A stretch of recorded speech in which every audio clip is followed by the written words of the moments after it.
It was just another shift at the hospital. My name's Eliza Bennett, a 40-year-old ER nurse who's seen it all. I like my job, even though it's tough sometimes.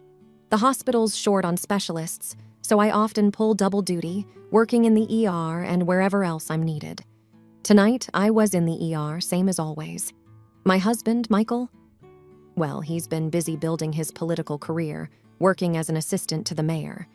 We don't talk much about my work. He's not too interested. We've been living our separate lives under the same roof, each absorbed in our own worlds. We never had kids. I wanted them for a long time, but it just didn't happen. Eventually, Michael told me he was fine without children. He said he liked the quiet, so it's just been the two of us, living in a kind of silent agreement. The ER was buzzing with the usual chaos, nurses and doctors rushing around, the constant beeping of machines. I was checking on a patient when I heard the ambulance siren. It was a call from a residential area, something about a sick baby. I've always had a soft spot for kids, so I volunteered to go. My colleague, John, was driving the ambulance. He's a good guy, always has a joker ready to lighten the mood. We've worked together for years. Ready for another adventure, Elisa? John asked as we hopped into the ambulance. Always, I replied with a half smile. We chatted about trivial things on the way, the weather, a new restaurant in town. It was a way to keep the tension at bay, to stay calm before facing whatever awaited us. The address led us to a fancy neighborhood, the kind where each house looked like it could be on a postcard. John whistled as we pulled up to a large, well-lit house. Someone's doing well for themselves, he commented. I just nodded, grabbing my medical bag. We were met at the door by a young woman, probably in her early 20s. She was holding a baby, and I could see the worry etched on her face. Please, help my baby. He's got a fever, and he won't stop crying, she pleaded, her voice cracking with emotion. Let's take a look, I said, trying to sound reassuring. Her mother, an older woman with kind eyes, stood by her side. I could see where the young woman got her looks. They led us into a spacious living room where I began examining the baby. I didn't know it then, but that night was going to change everything. My ordinary life was about to get a whole lot more complicated. As I examined the baby, I could tell something was wrong. He was burning up with fever and seemed to be having spasms. I needed to act fast. John, we need to cool him down now, I said urgently. John nodded, quickly understanding the situation. Got it, Eliza. I'll get some ice packs and a cool cloth. While John fetched the supplies, I turned to the young woman. I'm Eliza. What's your baby's name? She was on the verge of tears. His name is Liam.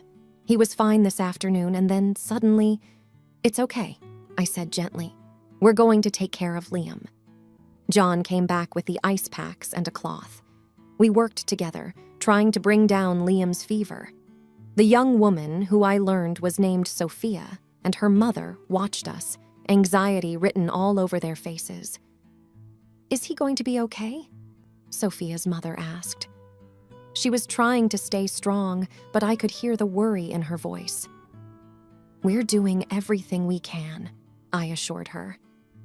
After a few tense minutes, Liam's fever started to come down. He stopped convulsing and began to calm. Relief washed over Sophia's face. Thank you, she whispered. We should still get him to a hospital to be checked over, I suggested. Better safe than sorry. Sophia nodded. Of course, whatever he needs. As we prepared to move Liam, the front door opened. I didn't pay it much attention until I heard a familiar voice. What's going on here? Sophia, are you okay? I froze. That voice. I'd know it anywhere. It was Michael, my husband. I turned slowly, and there he was, standing in the doorway. Our eyes met, and for a moment, time seemed to stand still. Eliza, what are you doing here? Michael's voice was a mix of surprise and something else. Fear, maybe. I could ask you the same question. I said, my voice steady despite the storm of emotions inside me. Sophia looked from Michael to me and back again. You two know each other? Michael opened his mouth, then closed it. He looked like a deer caught in headlights. Eliza is my wife, he finally managed to say. I confirmed, yes, I am his wife. The room went silent. Sophia's eyes widened and her mother let out a gasp. I could feel John's eyes on me, full of questions. Your wife? Sophia's voice was barely a whisper. She looked at Michael, hurt and confusion written all over her face. Michael didn't answer. He just stood there, looking like he wished the ground would swallow him up. In that moment, I realized my ordinary life was over. Everything had changed, and there was no going back. The room was thick with tension. I couldn't believe Michael was here, in this house, with Sophia and her baby. I felt like I was in some kind of bad dream. Sophia was the first to break the silence. Michael, why is she calling you her husband? Michael finally spoke, his voice barely above a whisper. Sophia, I can explain. Explain? Sophia's voice rose. Explain why my baby's nurse is claiming to be your wife. I could feel everyone's eyes on me, waiting for my response. I took a deep breath. Because I am his wife. We've been married for 10 years. Sophia's face crumpled. But you told me you were divorced. Michael ran a hand through his hair, looking desperate. I know, and I'm sorry. I was going to tell you, You just what? Sophia's mother cut in, her voice sharp. Lied to my daughter, to us? John, who had been silent until now, spoke up. Maybe we should give you some space to talk this out. I nodded, grateful for his intervention. Yes, we should go. Liam's stable, but he still needs to be seen at the hospital. As John and I started to move Liam's carrier, the front door opened again. Another surprise. This time, an older man walked in. I recognized him immediately. Mayor Thomas Harrington, Michael's boss. What's all this commotion? The mayor asked, looking around the room. Sophia rushed to him. Dad, this is complicated. The mayor's eyes landed on Michael. Michael, what's going on?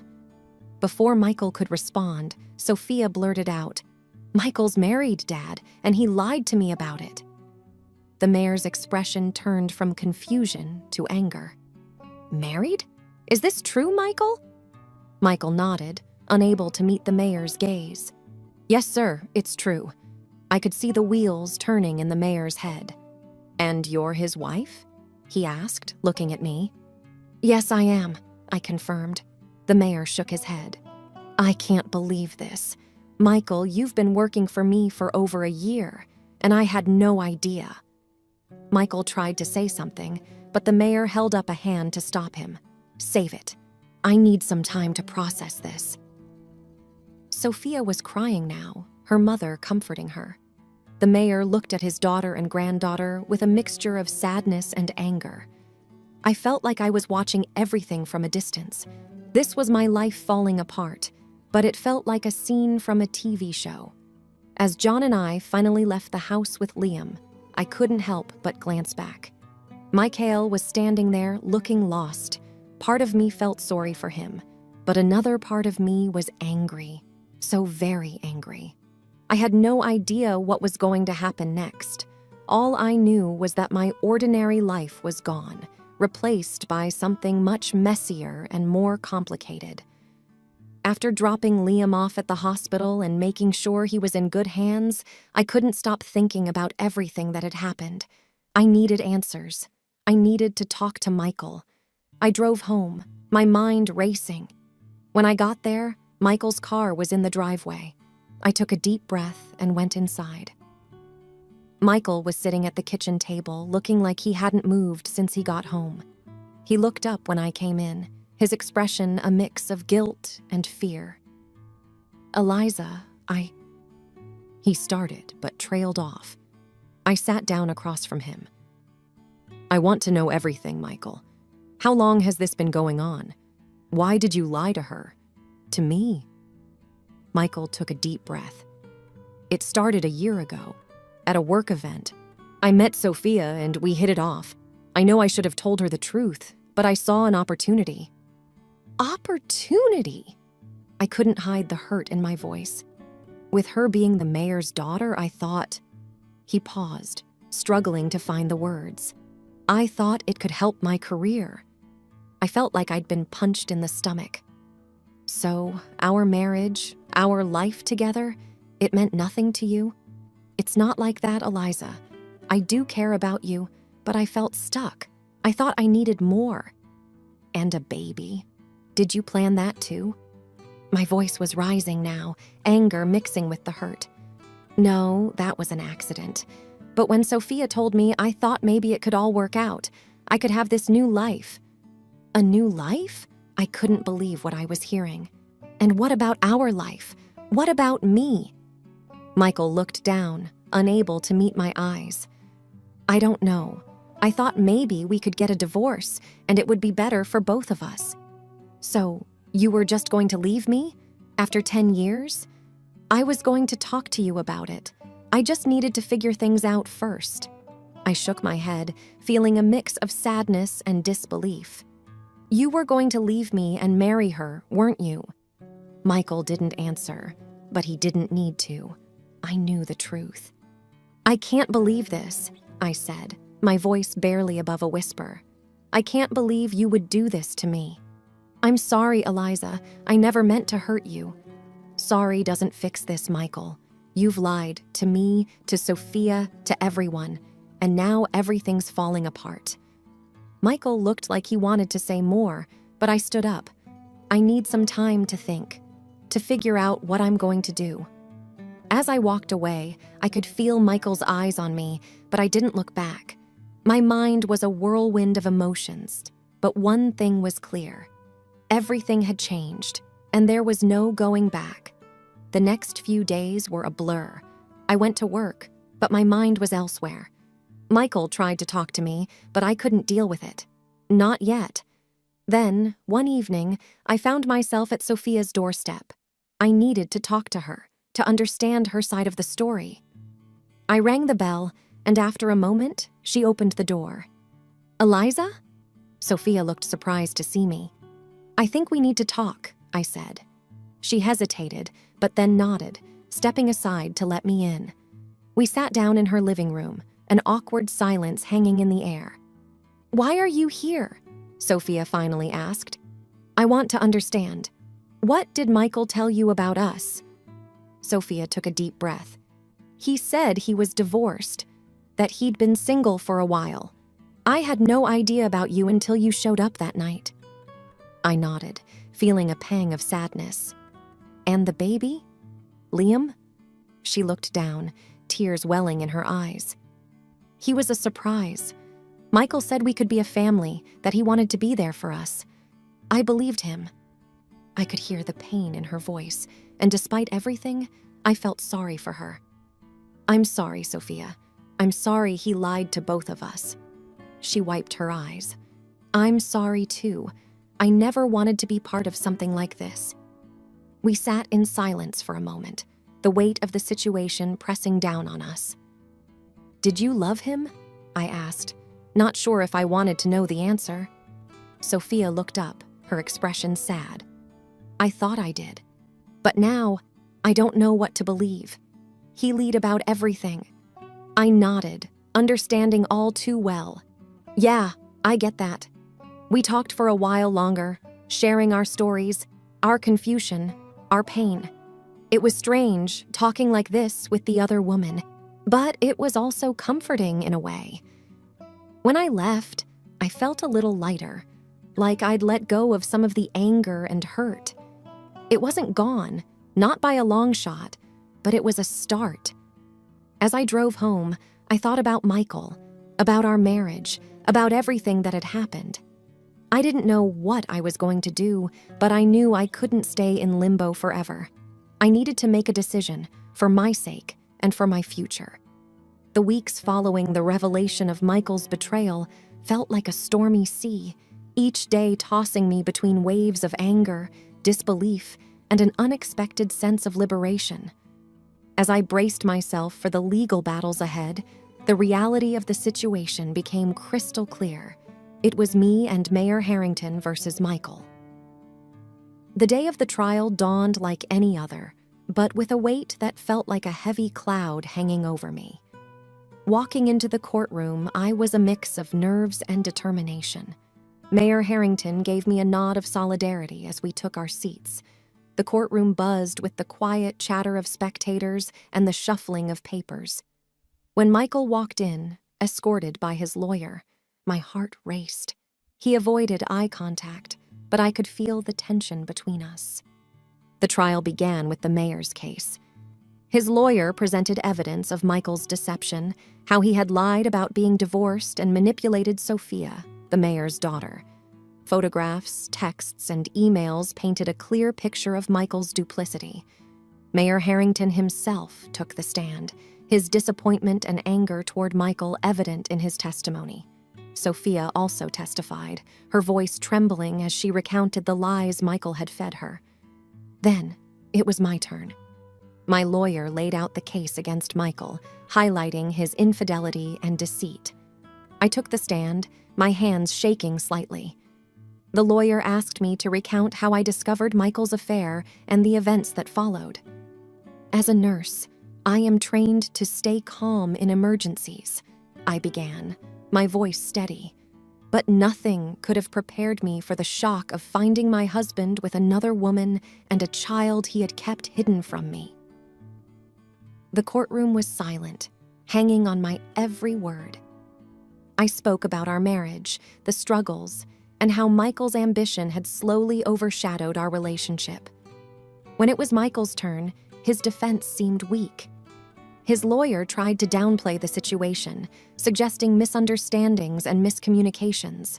But the evidence was overwhelming.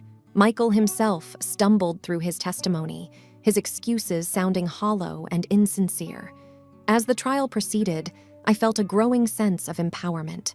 For years, I had lived in the shadow of Michael's ambitions, but here, in this courtroom, I was reclaiming my life. Finally, the judge delivered the verdict. Michael was found guilty of fraud and deceit in both cases. There was a murmur in the courtroom, a mix of satisfaction and disbelief. As we exited the courtroom, reporters swarmed around, but I declined to comment. This victory was not about public attention. It was personal, a step towards healing and moving on. Driving home, the weight of the past weeks began to lift. I knew there would be challenges ahead, but for the first time in a long while, I felt a sense of hope. The trial had not just been about legal justice, it was a journey to self-discovery and reclaiming the narrative of my own life. That evening, as I sat quietly at home, I realized the trial was more than a closure. It was the beginning of a new chapter. A chapter where I was not just a spectator in my life, but the author of my own story. The trial was over, but its ripples were still felt in every corner of my life. The legal victory was clear, but the emotional landscape was more complicated. I had won, but at what cost? The weeks following the trial were a blur. I threw myself into work, finding solace in the routine of my shifts at the hospital. It was during one of these shifts that I ran into Sophia, the mayor's daughter, in the hospital corridor. "Hey," she said quietly, her eyes reflecting a shared understanding of pain and betrayal. "Hi, Sophia," I replied. "How are you holding up?" "It's been tough," she admitted, cradling her baby in her arms. "But I'm managing. And you?" "Day by day," I said, offering a small smile. "Taking it day by day." We exchanged a few more words before parting ways, a silent acknowledgement of the strange bond that now linked us. Back at home, the loneliness of the empty house sometimes felt overwhelming. I had grown used to Michael's absence, but the finality of the divorce brought a new kind of solitude. It was during these quiet moments that I would often find myself reflecting on the past, on the choices I had made, and the ones that had been made for me. One evening, as I was sorting through old papers, I came across an envelope addressed to me. It was from Michael. My first instinct was to throw it away, but curiosity got the better of me. As I read his letter, his words of apology and explanation felt empty. He talked about his mistakes, his regrets, and his desire to make things right. But it was too little, too late. I crumpled the letter and tossed it into the trash, feeling a surge of anger, and then, surprisingly, a sense of release. Michael was part of my past, but he would not define my future. A few days later, I received a call from Mayor Harrington. He wanted to meet for coffee, to thank me personally for my courage during the trial. Sitting across from him in the small cafe, I felt a sense of respect for the man who had stood by his daughter and supported me through the legal ordeal. "Thank you for meeting me, Eliza," he said, his voice sincere. "Your strength during the trial was admirable." "I did what I had to do," I replied, stirring my coffee, "for myself and for Sophia. I want you to know that the City Council is here to support you," he continued. "If there's anything you need, don't hesitate to reach out." I nodded, appreciative of his offer, but determined to stand on my own 2 feet. As I walked back home, I realized that the aftermath of the trial was not just about picking up the pieces, it was about building something new. My marriage to Michael had ended, but my life was still very much in progress. In the following weeks, I made a conscious decision to focus on myself. I reconnected with old friends, took up new hobbies, and even began considering furthering my education in nursing. The journey was not easy. There were days of doubt and moments of loneliness. But there was also a newfound sense of freedom and possibility. I was no longer tied to Mikhail's ambitions or his betrayals. I was my own person, with my own path to forge. As I look back on that tumultuous time, I realize that the aftermath was not just about recovering from a betrayal. It was about rediscovering who I was and what I wanted out of life. It was about learning to stand alone, not as a victim, but as a survivor, ready to face whatever the future might hold.